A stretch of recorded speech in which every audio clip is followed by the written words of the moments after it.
சுயமரியாதை இயக்க நூற்றாண்டு நிறைவு மாநாட்டில் வெற்றிக்கு தேனீக்களாக உழைத்து வரும் கழக கடமை வீரர்களுக்கு நன்றி.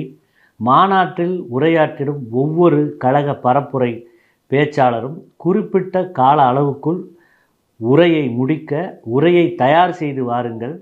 நமது மாநாட்டுக்கு ஓர் எடுத்துக்காட்டாக ஆக வேண்டும் என்று திராவிடர் கழக தலைவர் ஆசிரியர் கி. வீரமணி அவர்கள் அறிக்கை விடுத்திருக்கிறார்.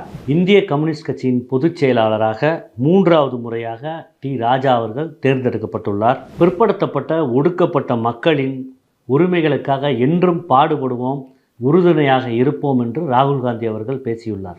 தமிழ்நாட்டின் எழுச்சியை பொறுத்து கொள்ள முடியாமல் கல்விக்கு தடை ஏற்படுத்த ஒன்றிய அரசு நினைக்கிறது என்று முதலமைச்சர் மு. க. ஸ்டாலின் அவர்கள் குற்றம் சாட்டியிருக்கிறார்.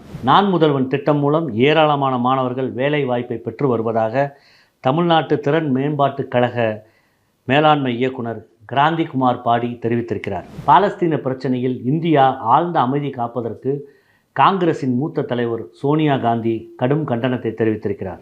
ராகுல் காந்தியின் புகாரை தொடர்ந்து வாக்காளர் பட்டியலில் பெயர் நீக்குவதற்கு வாக்காளரின் டிஜிட்டல் கையெழுத்தை சேர்க்க தேர்தல் ஆணையம் திட்டமிட்டுள்ளது.